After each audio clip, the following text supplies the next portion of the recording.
ö, szeretnénk az emberek segítséget kérni abba, hogy a lakásnak a jelenlegi állapotát kicsit rendbe tudjuk tenni. Őszintén megmondjuk, sajnos nekünk nincsen rá fedezetünk. Ha mód és lehetőség van, akkor szeretnénk ezt a cserépkályhát megjavítatni, mivel 3 éve fűtéstilalom van a házon.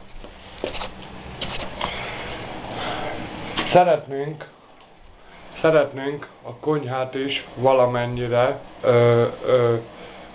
rendbe tenni, hogyha tudnának ebben segíteni.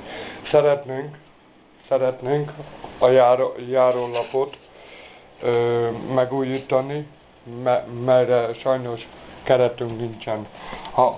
Ha mód és lehetőség van, szeretnénk egy asztalosnak a segítségét kérni, hogy legyen ajtókeretünk, mert sajnos elkorhat.